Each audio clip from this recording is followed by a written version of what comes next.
My research journal slips from my hands, pages fluttering across the polished oak floor of Father's study like scattered thoughts.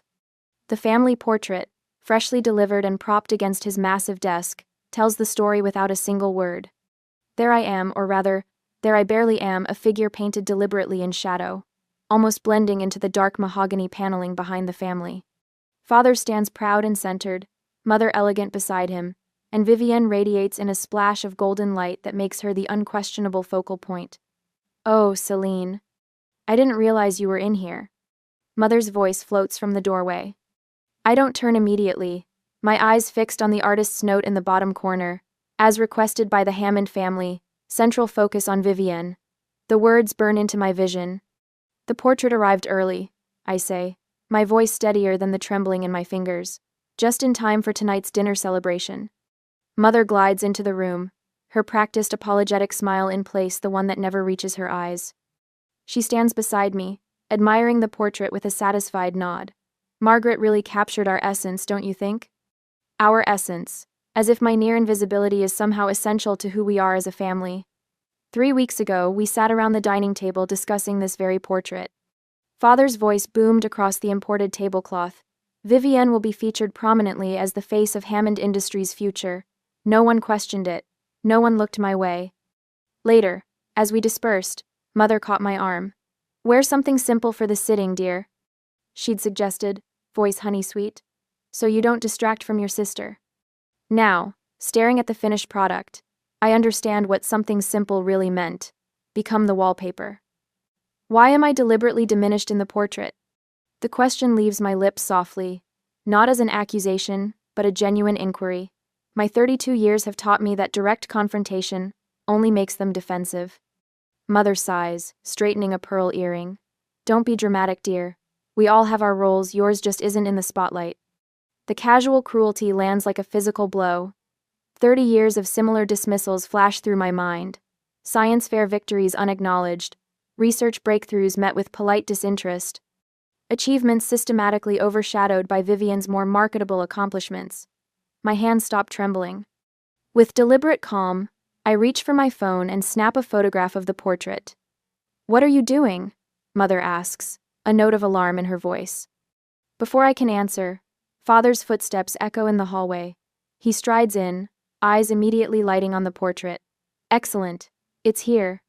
He circles the painting, nodding with approval. "Vivienne will love this. Where is she? Someone find Vivienne." He hasn't acknowledged my presence, despite standing 3 feet away.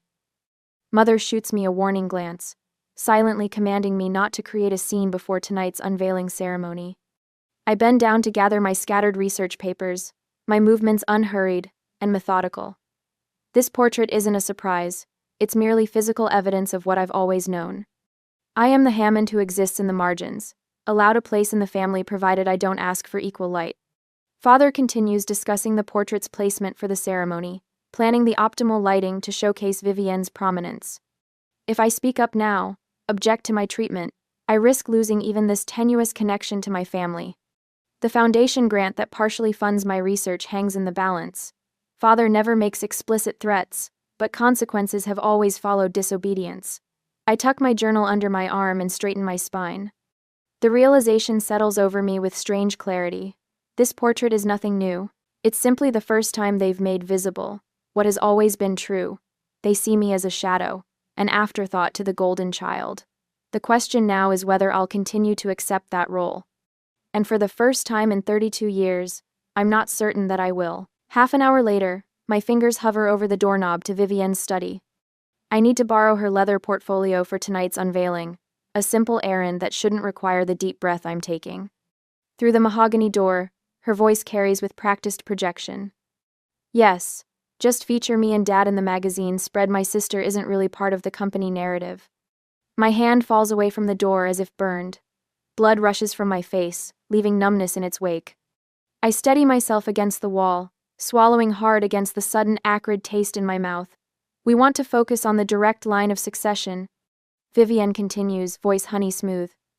"The readers of Business Frontier won't care about a researcher who isn't involved in day-to-day operations." I've suspected this orchestrated erasure for years.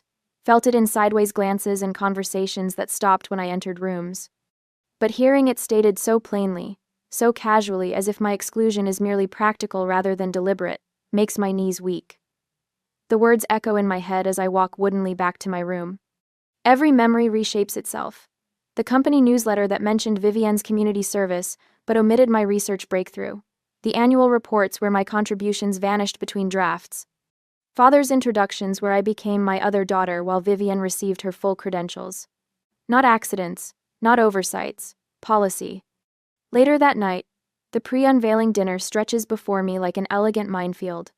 Crystal catches the light from the chandelier, creating prisms across white linen. Mother has orchestrated the seating with surgical precision. Father, mother, and Vivienne, clustered at the head with Thomas Reynolds, editor of Business Frontier, while I'm exiled down the table between Cousin Edith, who's hard of hearing, and Uncle William, who's been asking me about my college plans for 15 years despite my doctorate. Our Vivienne has shown exceptional leadership, Father announces, raising his glass, which is why the board has unanimously approved her promotion to executive vice president, effective immediately. Applause ripples around the table. I join automatically, muscle memory taking over while my mind catalogs another deliberate step in my systematic removal from the family narrative. Mother reaches into her evening bag, and to mark this special occasion, she produces a velvet box, aged and familiar. The Hammond sapphires, passed down through generations of Hammond women who lead with distinction. I recognize grandmother's necklace immediately, the one she once told me would someday be mine, because you have the Hammond intelligence. Mother fastens it around Vivienne's neck, the sapphires nestling against her collarbone like they belong there. Perfect for you to wear at the portrait unveiling, Mother adds, her eyes flickering briefly, deliberately toward me. Reynolds leans forward, wiping his mouth with his napkin. And you must be. His eyes settle on me with the polite interest reserved for strangers. Are you new to the family business? The question lands like a slap.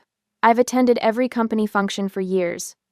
I've sat across from Reynolds at no fewer than 3 charity galas, where we discussed his daughter's interest in science.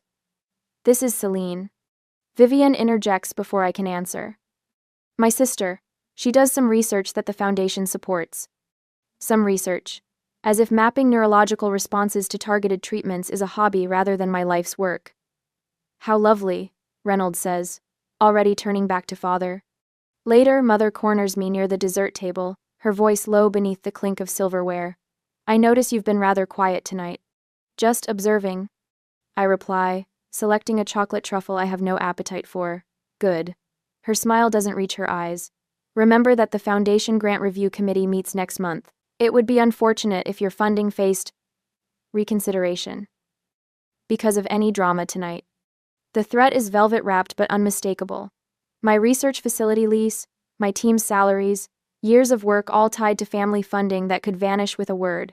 I understand perfectly, I say, the chocolate turning to ash in my mouth. For a moment, I contemplate simply not attending the unveiling. What would happen if the shadow in the portrait failed to appear in person? Would anyone even notice my absence, or would it merely confirm what the portrait already declares, that I am an afterthought, barely worthy of inclusion? As guests migrate toward the grand hall for the unveiling, a hand touches my elbow. I turn to find Margaret, the portrait artist, her eyes kind beneath steel-gray hair. They insisted on the composition, she says quietly. I tried to capture your dignity despite their instructions. Her confession strikes me like a tuning fork, resonating with unexpected clarity. This small act of artistic rebellion, preserving some essence of me, despite my family's directives, feels like the first honest interaction I've had all evening. Thank you, I whisper, oddly moved. As I thank Margaret, I wonder if I should speak up at the unveiling or walk away from this family entirely. Would creating a scene finally make them see me, or would disappearing from their portrait and their lives be the more powerful statement? 3 days later, while I am at work, Vivienne's social media post appears on my phone while I'm reviewing lab results. The notification cuts through my concentration like a scalpel. Finally, a family image that shows everyone in their rightful place. Legacy leader. Attached is a cropped preview of the portrait, showing her bathed in golden light while I'm barely visible in the background shadows. My phone buzzes relentlessly as messages pour in. Cousin Marlene. Oh honey, I just saw the portrait preview. Are you okay? Dr. Williams from Father's Golf Club. Always thought your family dynamics were interesting. Even my mother's bridge partner feels compelled to comment. Some families have such curious ways of showing appreciation. Their pity lands like tiny paper cuts, stinging but too insignificant to acknowledge individually. I set the phone face down and return to my microscope, only to find my hands trembling slightly, distorting the slide's focus. The final blow arrives via mother's perfectly timed phone call. Darling, North Shore Magazine will be interviewing us immediately following the unveiling. They want to discuss the future of Hammond Industries leadership. Her voice lifts with practiced enthusiasm. Such wonderful exposure for Vivienne. And what about my contribution to the company through my research? I ask, surprising myself with the directness. A brief, telling pause. Well, that's not really the focus of the article, dear. Not the focus. Never the focus. The next morning at the lab, Dr. Franklin places the annual Hammond Foundation report on my desk, his finger pointing to the research achievements section. Celine, why isn't your name listed here? Your bioregeneration study was funded almost entirely by your family's foundation. I scan the page, finding every researcher except myself credited for the breakthrough we shared. The omission is so deliberate it feels violent. This isn't oversight, doctor. Franklin says, his weathered face creasing with concern. This is erasure. The word strikes a chord so deep it reverberates through my body. Erasure. That's exactly what they've been doing, systematically removing evidence of my contributions, my achievements, my very existence within the family narrative. That night, I canceled dinner with Vivienne, claiming a headache. It's not entirely a lie. Family gatherings have become physically taxing. My stomach clenches at the thought of attending. My breathing grows shallow in their presence. The symptoms started years ago but have intensified since discovering the portrait. Instead of suffering through another evening of carefully choreographed diminishment, I spread my journals across my apartment floor. Page after page documents my gradual removal. Photographs where I've been positioned at edges, easily cropped out, newspaper clippings of my achievements with my name, deliberately omitted from family quotes. Emails discussing company events where my participation is never mentioned. I create a digital timeline, methodically organizing the evidence. 3 decades of systematic erasure, documented with scientific precision. The pattern, once assembled, is undeniable. The unexpected happens 2 days before the unveiling ceremony. Barbara, father's secretary of 26 years, corners me in an empty hallway at Hammond Industries headquarters. Take this, she whispers, sliding a manila folder into my hands. Don't mention where you got it. Inside are yellowed newspaper clippings, my science fair victories, research breakthroughs, academic honors, all carefully preserved. In the margin of one, father's distinctive handwriting notes. Celine's approach to cellular regeneration shows remarkable insight. He notices more than he shows, Barbara whispers before disappearing around the corner. The folder weighs heavily in my hands, not with vindication but with something more complicated. The knowledge that recognition withheld is a deliberate choice, not an oversight. 2 days later, the dressing room before the unveiling ceremony hums with activity. Mother adjusts Vivienne's emerald necklace, while makeup artists apply final touches. I stand by the window, wearing the charcoal gray dress I selected against Mother's suggestions for something more subdued. Celine, there you are. Mother approaches, her eyes flickering over my attire with barely concealed disapproval. When the photographs begin, please stand at the back. The magazine wants to focus on the direct line of succession. The direct line, as if I'm some distant relation, not their firstborn daughter. Something shifts inside me, a tectonic plate moving after years of pressure. The trembling in my hands stops completely. I've been standing in the back my entire life, I say, my voice steady and clear. I won't do it anymore. Mother's smile freezes. This isn't the time for dramatics. It's not dramatics to expect basic recognition from my own family.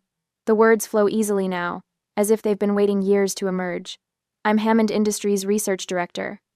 My work has secured 3 patents for this company. I exist, Mother, whether you choose to see me or not. For once, she has no practiced response. The silence between us expands, filling with 32 years of unspoken truths. Celine, she finally says, her voice softer, almost uncertain. What do you want? To be acknowledged, not placed in front, Not given special treatment, just not deliberately erased. Something flickers across her face, recognition perhaps, or the first awareness of what they've been doing all these years. Before she can respond, the door opens. Doctor. Franklin enters, followed by 6 members of my research team, all dressed in formal attire. Sorry to intrude, he says, though his expression suggests he's not sorry at all. We wanted to support our department head at this important event. Mother blinks in confusion. Department head? Yes, doctor. Franklin says firmly. Celine is the brilliant mind behind our breakthrough in cellular regeneration, the work that's bringing Hammond Industries its largest research grant to date. My team forms a protective semicircle around me, their presence a physical manifestation of my worth outside the family narrative. The ceremony begins in 15 minutes. One of the event coordinators announces from the doorway. I nod, feeling taller somehow. When I catch my reflection in the mirror, I barely recognize myself, shoulders straight, chin lifted, eyes direct. For the first time in years, I maintain eye contact with my mother without looking away first. In my purse rests a folded speech, one I've prepared regardless of whether I'm invited to speak. The front page of a scientific journal, embargoed until tomorrow, announcing a major grant my team has secured independently of Hammond family connections. The coordinator returns. They're ready for the family now. Mother extends her hand automatically, expecting me to follow her lead as always. Instead, I turn to my team. Shall we? We move toward the grand hall together.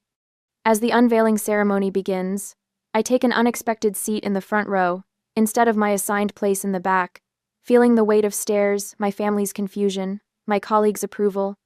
Sometimes a shadow must step into the light to be recognized as a person. I slide my phone from my evening bag, angling it carefully beneath the table. The camera captures Father, physically moving me aside, as the photographer arranges the Hammond family in a semicircle around the portrait. No one questions his hands on my shoulders as he positions me 3 steps back from where Vivienne stands bathed in professional lighting.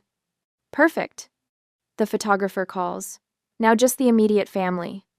The immediate family, as if 32 years of Hammond blood flowing through my veins somehow makes me less immediate than others. Mother, father, Vivienne center please, the photographer continues. I capture it all.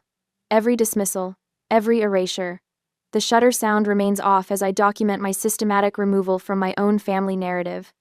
When Father's palm presses against the small of my back, guiding me farther from the portrait, I feel the familiar heat of anger rising from my stomach to my chest. Celine? Margaret, the portrait artist, appears beside me, champagne flute in hand. I've been watching. Her eyes meet mine, professional composure cracking to reveal something like empathy. I'm sorry, the composition wasn't my choice. I nod once, throat tight. I know. From the makeshift stage, Vivienne's voice carries across the room. As the only Hammond pursuing meaningful achievement in the company. Her words drift over appreciative murmurs as I capture this moment too, the lie preserved in digital permanence. Margaret winces visibly. Your sister certainly has presence. She's had plenty of practice, I reply, my voice steadier than the trembling in my fingers. Vivienne concludes her speech to enthusiastic applause, then spots me hovering near the back wall. Her eyes narrow imperceptibly to anyone not trained by years of sisterly combat to recognize the microaggressions. Celine, are you still hanging around? Her voice carries just enough for those nearby to hear. We're doing the official family photos for the magazine spread. Something shifts in the room. Thomas Reynolds, the magazine editor who's been hovering near Father all evening, turns toward me with sudden interest. Hammond. Celine Hammond, he says, as if testing the name. I don't believe we've been properly introduced. What exactly do you do in the family business? The question dangles in the air, a trap or an opportunity, I'm not yet sure which. I don't work for Hammond Industries, I reply, my voice finding unexpected strength.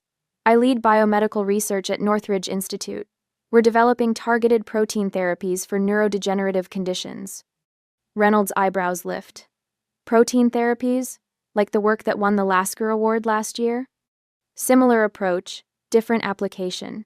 The words flow now, muscle memory from countless research presentations. Our focus is on preventing protein misfolding in cases of early onset Alzheimer's and Parkinson's. I watch 3 board members drift closer, drinks temporarily forgotten. One of them, Eleanor Whitfield, asks a surprisingly technical question about our methodology. As I answer, I notice Father's gaze locked on our growing circle. When Reynolds suddenly asked about my biomedical research, I had a choice to make. Should I downplay my work as I'd been conditioned to do, or seize this moment to step out of the shadows? Sometimes opportunity arrives disguised as an afterthought. Miss Hammond's work is rather remarkable. Dr. Franklin's voice cuts through the conversation as he approaches our group. I hadn't expected him until later. Her team has just been notified of a major research grant approval, one of the largest awarded in the field this year. Father's head turns sharply. National Science Foundation, Dr. Franklin continues, somehow making eye contact with every board member simultaneously. They don't fund speculative work. The review panel called her approach potentially transformative. Barbara, Father's longtime secretary, appears with her tablet. Oh, I was just looking for the speech notes, but I opened the wrong folder. She tilts the screen toward Eleanor Whitfield. These are actually some of Celine's early achievements. State science champion 3 years running. Published her first paper at 19. The photos I haven't seen in years glow on the screen, younger versions of me holding trophies Father never displayed. I had no idea. Reynolds says, turning toward Father, who has finally approached our group. William, why isn't Hammond Industries featuring Celine's work in your innovation materials? This is exactly the kind of cutting-edge research that elevates a corporate profile. Father clears his throat. Celine's work is separate from our core business interests. But surely related to your medical division, Eleanor counters. The protein folding applications alone could revolutionize your pharmaceutical development pipeline. A flush creeps up Father's neck as more guests gravitate toward our conversation. Vivienne stands forgotten near the portrait, champagne glass clutched too tightly between manicured fingers. Perhaps we should move on to the portrait unveiling, Father announces abruptly, voice carrying with practiced authority. If everyone would please gather around. But nobody moves. For the first time in memory, William Hammond's directive falls flat as board members and guests continue peppering me with questions about my research. Father's eyes meet mine across the circle of interested faces. Something flickers there, frustration, confusion, or perhaps the first fragile recognition that the daughter he painted into the shadows might not stay there any longer. Father corners me by the refreshment table, his hand gripping my elbow with unexpected urgency. The portrait unveiling is minutes away, and the desperation in his eyes doesn't match his controlled smile. Celine, I've been thinking, he says, voice lowered to ensure our conversation remains private. We could commission a separate portrait of you for the research division hallway. I notice his eyes darting toward the cluster of board members who have, surprisingly, gathered around Dr. Franklin. They're nodding with interest as he describes my latest research protocol. A separate portrait? I repeat, watching Father's forced smile strain at the corners. Yes, something highlighting your academic contributions. His fingers tighten slightly on my arm. Something appropriate for the science wing. Appropriate, segregated, hidden away where the important people won't have to see it. That's generous of you, I say, keeping my voice steady. It Island. He leans closer. His cologne the same scent he's worn for 30 years suddenly cloying. Remember who funds your lab's building lease. The threat hangs between us, no longer implied but laid bare. For 3 decades this pattern has repeated. Conditional inclusion based on my compliance. The family portrait was merely its most visible manifestation. About that, I say, gently extracting my arm from his grip. Dr. Franklin approaches, timing his interruption perfectly. He hands me a cream-colored envelope, the National Science Foundation logo embossed on its corner. It arrived this morning, he says, unable to contain his smile. I thought you might want it for tonight. Father's eyes narrow on the envelope as I break the seal and unfold the official letter inside. The grant amount $8 million over 5 years seems to pulse on the page in bold black ink. I've been awarded the Biomedical Innovation Grant, I say, meeting Father's gaze directly. Full funding, independent oversight. I allow the implications to sink in. I don't need to be in your portrait to be visible anymore. I am. His face pales slightly, the mask of control slipping for just a second before he recovers. Well, that's unexpected news. For you, perhaps. I tuck the letter into my pocket, but I've been working toward this for years. The master of ceremonies announces the portrait unveiling will begin momentarily. Father straightens his tie, a nervous gesture I've rarely seen. "We should continue this discussion later," he says, already stepping backward. "There's nothing more to discuss." I move toward the main hall where guests gather in anticipation. Mother fusses with the velvet covering draped over the massive portrait, while Vivienne poses near it for photographs. The technician I spoke with earlier catches my eye and gives a subtle nod. When called to make a few remarks before the unveiling, I approach the small podium with measured steps. Mother's confusion is evident. I wasn't on the speaking schedule. "The Hammond legacy has always been about vision," I begin, "so I'd like to share my vision with you tonight." I press the small remote in my palm. Behind me, the wall opposite the portrait illuminates with a projection, a digital montage of my scientific journey. Laboratory images, team photos, breakthrough moments captured over years of work that my family never bothered to witness. Mother frantically signals the technician to cut the presentation, but Reynolds himself blocks her path, his attention fixed on the compelling images flowing across the wall. While the Hammond portrait shows one perspective of our family, I continue, my voice stronger than it's ever been in this house. I wanted to share another reality, one that exists beyond these walls. The final slide appears the cover mock-up for next month's Scientific American, featuring our lab's breakthrough treatment protocol. Reynolds' media group publishes the magazine, a fact that makes Mother's face drain of color. Sometimes the most meaningful portraits aren't painted in oils, I say, but in the impact we leave on the world. Applause erupts, led by Dr. Franklin and spreading through the crowd. Board members and guests drift toward my presentation, asking questions about the research, while the family portrait stands momentarily forgotten under its velvet shroud. I catch snippets of conversation as I move through the crowd. Is she starting her own foundation? The Hammond girl's research could outvalue the family business in 5 years. Why isn't she more involved in the company? Father stands alone by the portrait, his expression unreadable, as his gaze moves between the covered painting and my digital presentation. For 32 years, I've tried to decipher that face, to find some hint of approval or pride. Tonight, I realize it no longer matters what he sees. As I answer a board member's question about clinical trials, Vivienne approaches from behind. Her fingers brush my arm, her voice dropping to a whisper only I can hear. "We need to talk privately. Later." Her eyes hold something I've never seen before, uncertainty, perhaps even fear. The golden child suddenly looks tarnished in the light of my independence.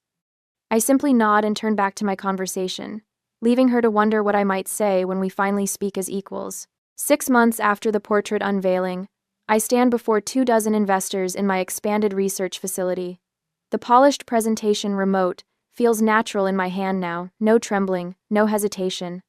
Sunlight streams through floor-to-ceiling windows, illuminating the space I designed myself. The Hammond Cellular Regeneration Protocol shows unprecedented success rates in clinical trials, I explain, advancing to a slide showing impressive recovery statistics. We expect FDA approval by next quarter. Dr. Franklin catches my eye from the back row and gives a subtle nod of approval. Once upon a time, I would have stared at my shoes during presentations, my voice barely audible.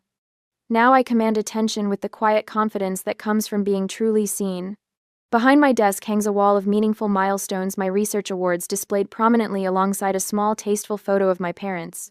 Not looming above me as they once did, but positioned as equals in the tapestry of my life. The arrangement speaks volumes to anyone who understands the language of visual hierarchy. Any questions? I ask, meeting each investor's gaze directly. Later that evening, I arrive at Father's birthday celebration at the family estate. The familiar knot in my stomach has loosened considerably since I last walked through these doors. "Celine, come join the family photo," Mother calls, gesturing to the familiar arrangement. Vivienne, front and center, Father, beaming beside her, a space for me tucked discreetly behind them. "Everyone squeeze together," the photographer instructs. "Miss Hammond, could you step back a bit? You're blocking your sister." I smile, planting my feet firmly. Actually, I'm comfortable right where I am. A moment of tension crackles through the air.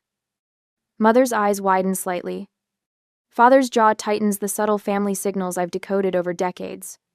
But instead of the expected confrontation, something remarkable happens.